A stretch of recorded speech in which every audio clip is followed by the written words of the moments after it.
Hello, and welcome to a brand new episode of the Comic Call. I'm your host, Dylan Lang, here on this snowy November evening. It is November 16th. Hold on. 15th. I'm sorry, November 15th. And I'd like to welcome to my show, the Comic Call. It was a snow day here on the eastern seaboard. We got 4 to 6 inches up where I was, and it's now rain, turning to slush and sleet, so we'll see what happens tomorrow morning.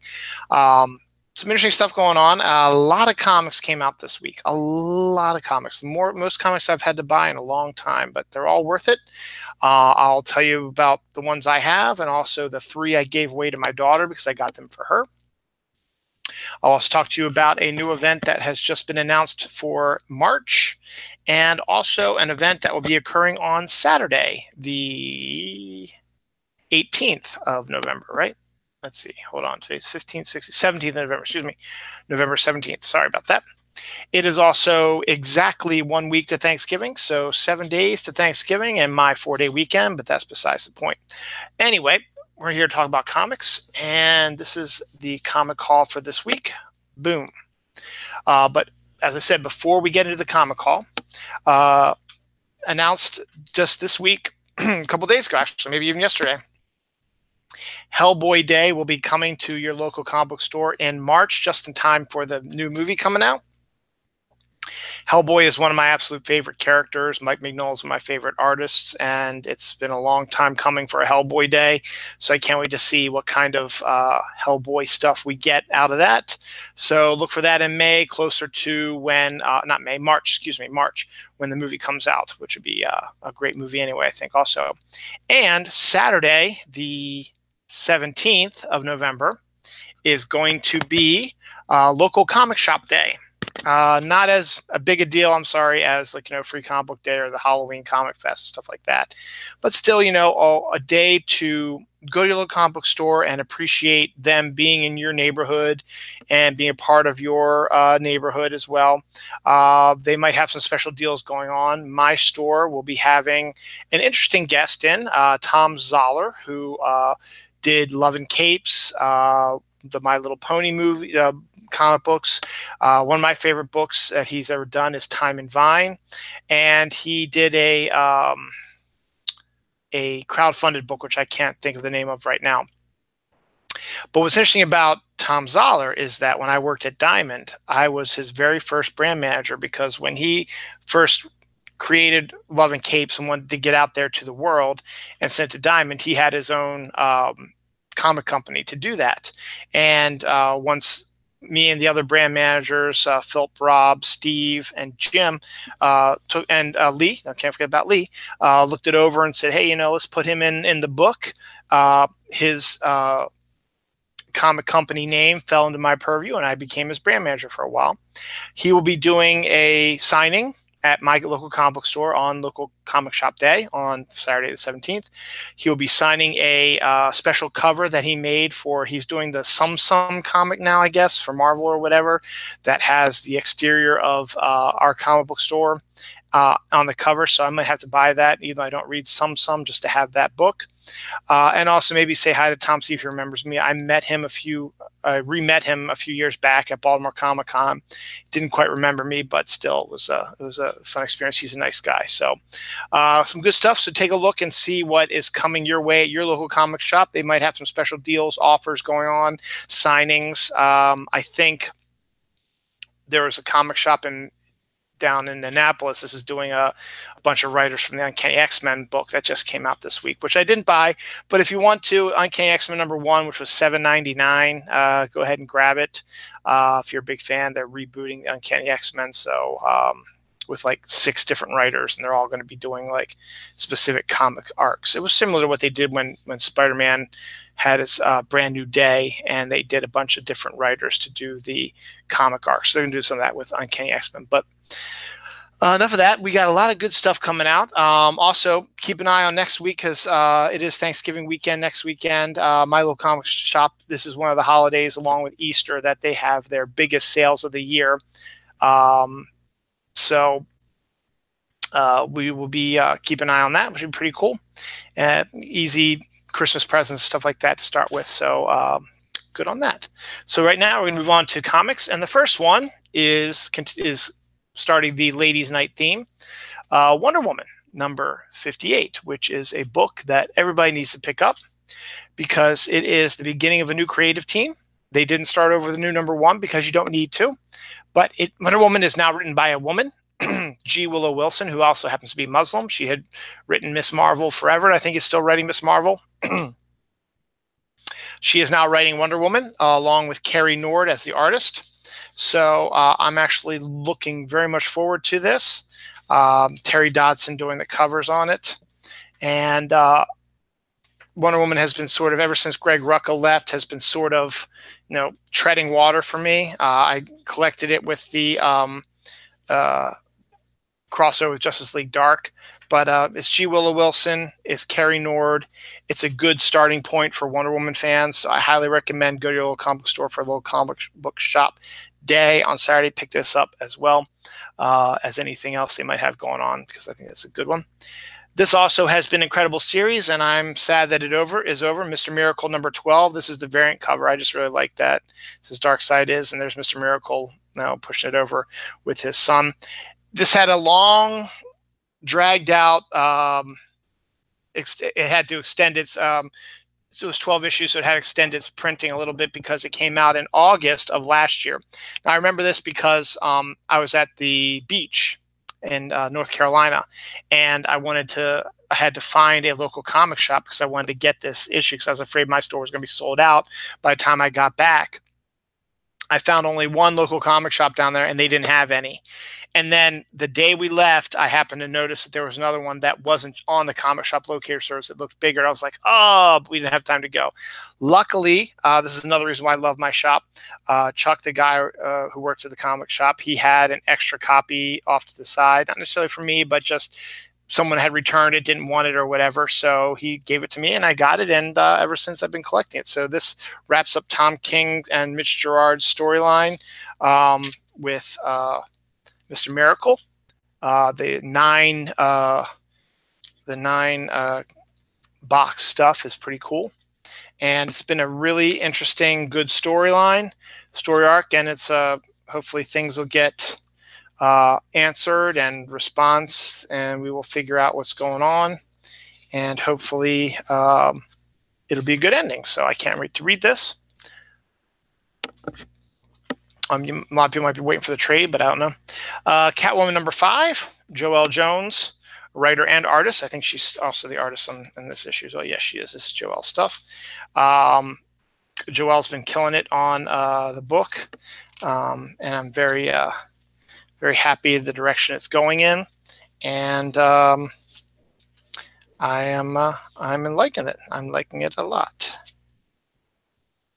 I just want to show this picture of Selena with Bruce, knowing she still loves him. So good on that.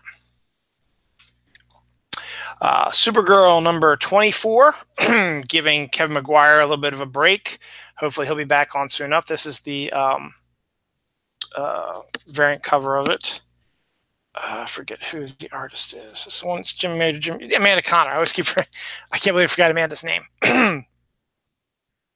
But this continuing Mark Andreyko's storyline about Supergirl in outer space. We've got Evan Doc Shaner doing the artwork on this one. Doesn't look too bad, actually. He's got sort of a Kevin Maguire-esque type of look to him, but he's also got his own stamp on it. So if Kevin can't do it all the time, it'd be nice to see Shaner on the book as well. So worth a pickup.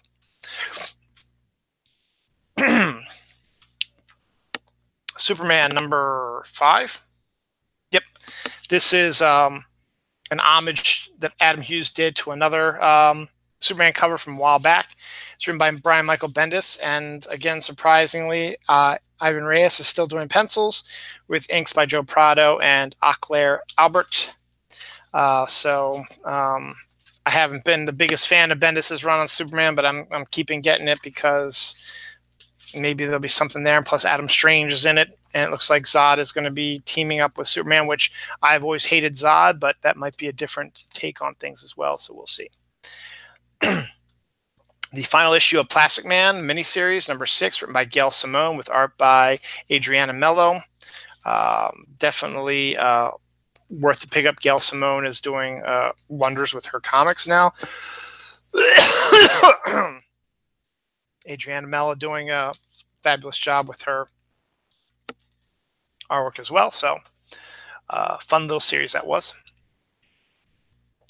Hawkman number 6, a not great cover by Brian Hitch, but still he does good interiors, and he's still doing the interiors on this. It's written by Robert Venditti with art by Brian Hitch with inks by Hitch, so he's doing a little bit of both. So Hawkman's been telling a really interesting story. I think Hawkman's getting lost in a lot of the other big storylines, and it's been a very spectacular story, and it's looking pretty good, and the artwork is outstanding.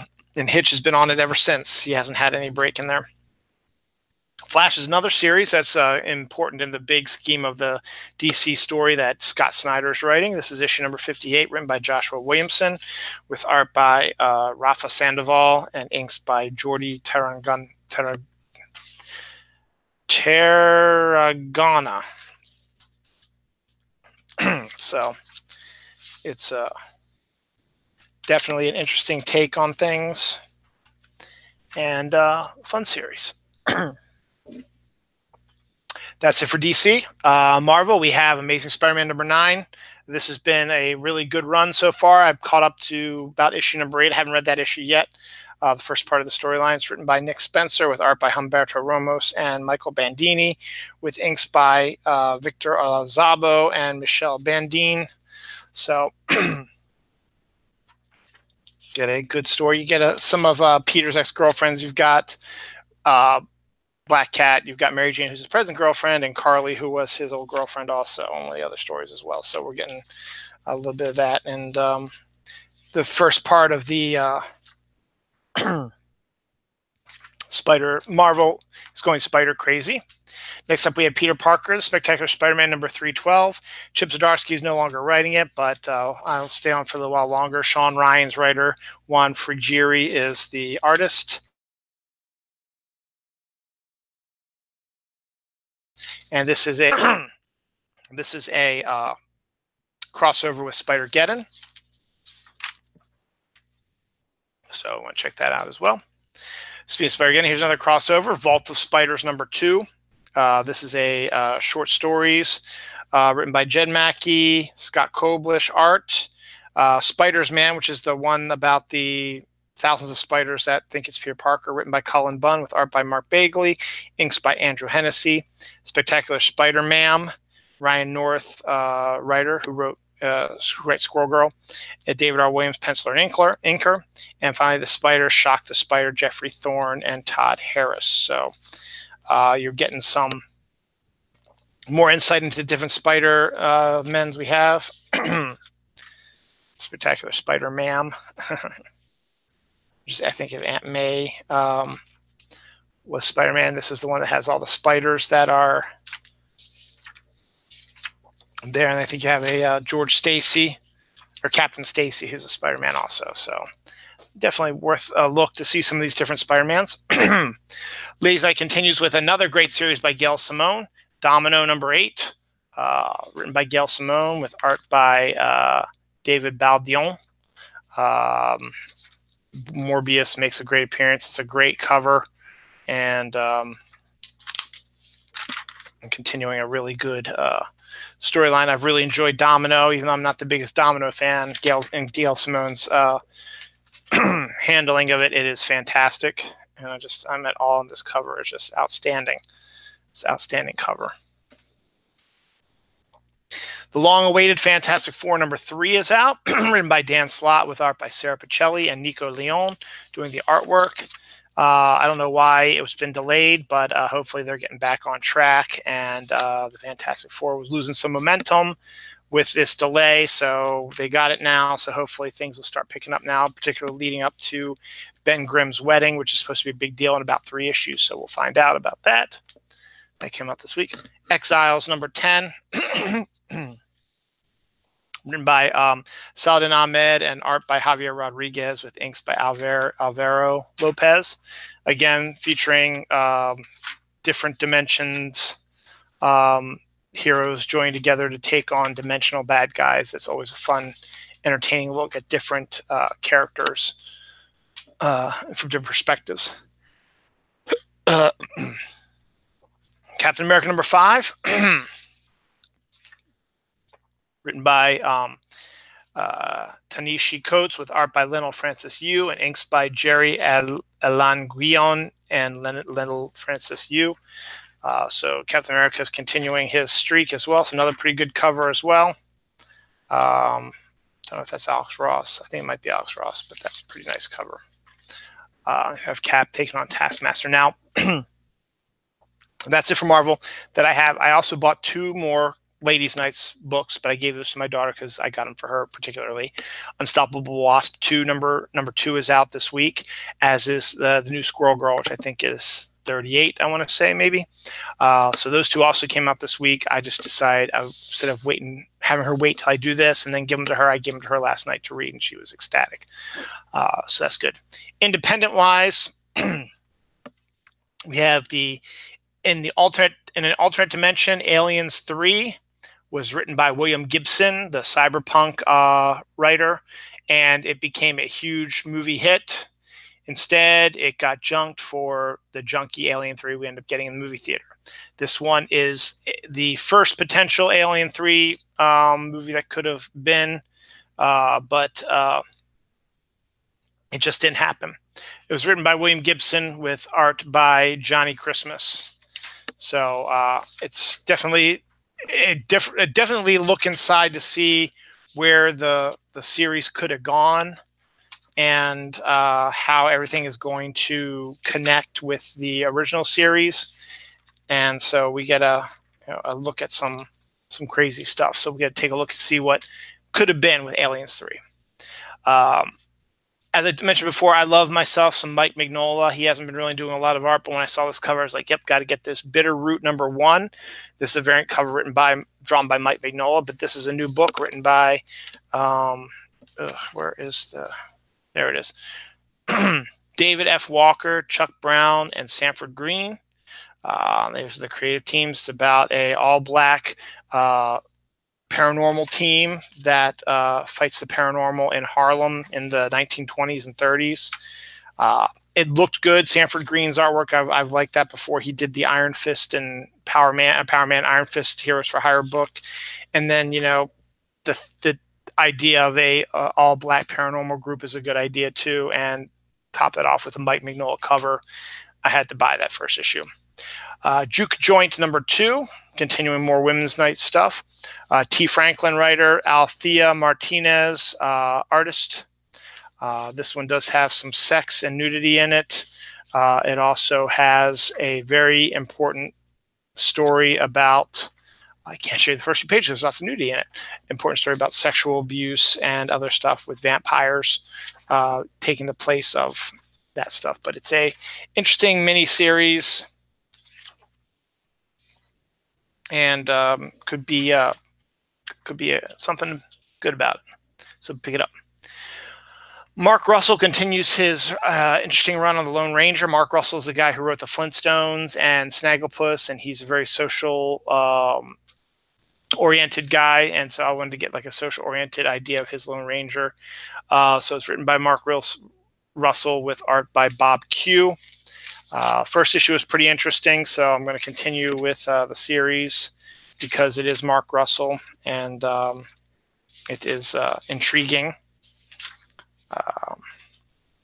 So I'm going to keep going with that one. Dark Arc #11 by Cullen Bunn and Juan Doe. The premise behind this is still fantastic. There were actually 2 arcs. We all know about the arc that Noah had. But the devil himself also created an arc with all the demonic and awful thinker characters in it. And this is that story. And finally, Howard Chaykin's Hey Kids Comics #4. I'd be remiss in not mentioning the death of Stan Lee. Stan Lee died earlier this week. This is basically a veiled look at the early life of comic books. I would have to say there's a lot of Stan Lee and Jack Kirby-esque stories in here. and some of Howard Chaykin's own stuff. But I would say it would probably be a definite look at what went on during that time, while not doing like a pure biopic type of thing, and doing his own thing about it. So pretty good about that. But yes, I would be remiss if I did a comic book show without mentioning the death of Stan Lee, one of the patriarchs and architects of the Marvel gaggle of characters. He was 95 years old and he passed away. It's a big story. I'll be talking about more about it on my Dylan Knows show, which might be filming tomorrow. So definitely a sad day for us here in the comic world with the death of Stan Lee, but his memory will be forever in there with the comics that we read and buy. So that's it for today's comic call. I'm your host, Dylan Lang. Check out when I'm going to post this very soon. Go to your local comic book store this weekend. It is local comic shop day. Check it out. There might be some special deals going on, special events at your local comic book store. You don't know where your local comic book store is? Go to your search engine, type in Comic Shop Locator Service, find the Comic Shop Locator Service and the search. Click on it, go to the website, and on the right-hand side, you will see a place to put your zip code. Write your zip code, and it will give you all the comic book stores within about a 20-mile radius of your location. So check it out, definitely. And it gives them links to their websites as well if they have one. So local comic shop day is on Saturday. Go head on out for that. Pick up some of the books I just showed you, including that awesome Domino cover as well, and see if there's any special events going on. And rest in peace, Stan.